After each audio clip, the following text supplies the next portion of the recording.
And that's it, man. What's up, everybody? It's your boy, Mr. Dugas, coming at y'all with another episode of Dropping Dimes with Mr. Dugas. And today, man, I'm going to talk about today's Elite Eight matchup as the LSU Tigers fall to the UCLA Bruins, 72 to 65, as the season comes to an end for LSU, and UCLA women gets to their first ever Final Four. Before I get into this video, man, for anyone, if you want to drop a dime on the Cash App information is down in the description box. Also, if you want to follow me on social media, that information is down in the description box. If you're a subscriber to the channel, greatly appreciate the love and support. If you're new to the channel, welcome. Make sure you subscribe, hit the bell notification button, like the video, and share it with your folks, man. Oh man, tough one, man.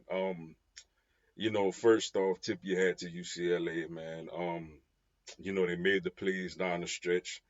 And I think a critical, point in this game was the second quarter whenever LSU got the second foul on Lauren Betts late in the first quarter, and UCLA had to play the whole entire second quarter without her.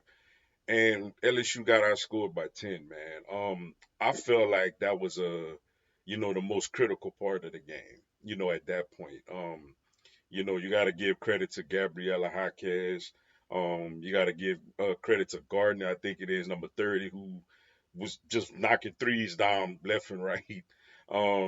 You got to give them credit, man.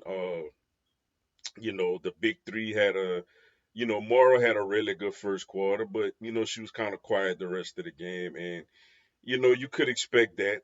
Dealing with the size differential, Morrow is a beast. She's a dog, but she's 6'1", and you got Lauren Betts like 6'7". You know what I'm saying?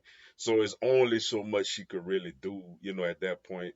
I thought Samaya Smith played really well. Didn't have the scoring she's had of late, but I thought she played well defensively against Lauren Betts.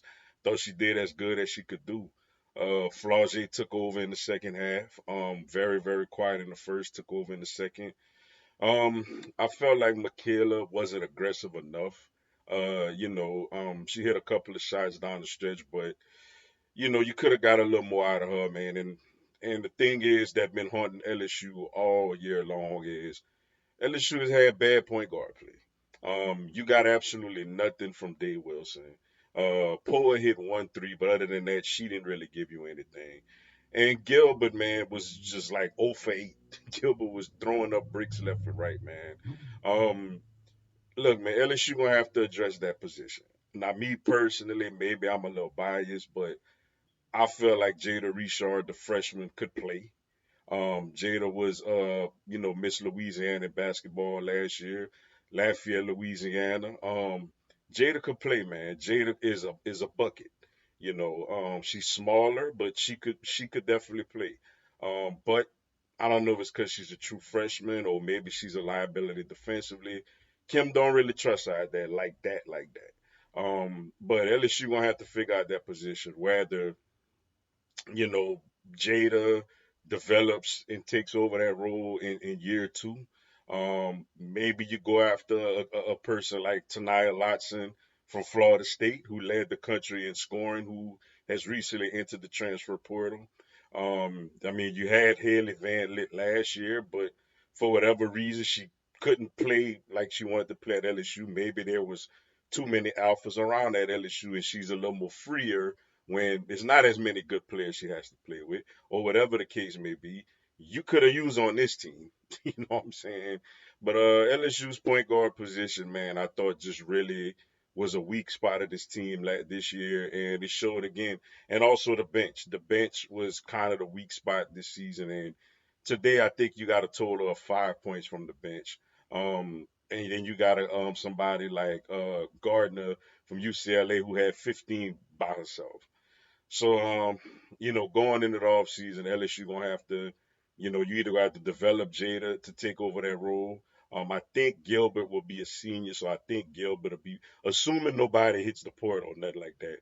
I think Dave Wilson is a senior, but I think Gilbert is a junior, so Gilbert would be back. But you have to either develop Jada real quick and send her out there, or you have to go in the portal get somebody else. But LSU needs a lead point guard, man. That could go get buckets. When LSU won the championship, a couple of years ago, Alexis Morris, was that player. You know what I'm saying? And LSU Van Lit you know, didn't do that with us last year, and we damn sure didn't have it that position solidified this year. But hats off to UCLA. I thought at times the officiating was bad, but not gonna use that as an excuse to why LSU lost this game. When Lauren Betts leaves, doesn't play a whole quarter, and you get outscored by 10, you deserve to lose the game, man.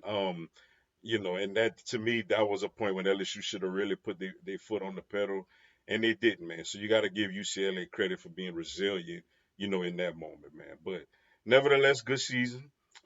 Three straight Elite Eight appearances. That's nothing to sneeze at. That's nothing to overlook. Kim Mulkey has took this thing and ran with it, and hope just you got Flage back, you got Michaela Williams back. Uh, Tip my hat to Anissa Morrow, man. Great career. Great 2 years at LSU. She really did her thing, man. So just gotta grind at it and get ready for next year, yo. But with that being said, man, that's all I got for y'all today. Appreciate y'all checking out the video. Hit the like button for your boy. Give me a subscribe and have LSU, NCAA, and content on my other teams throughout the year. Y'all have a blessed one. Go Tigers.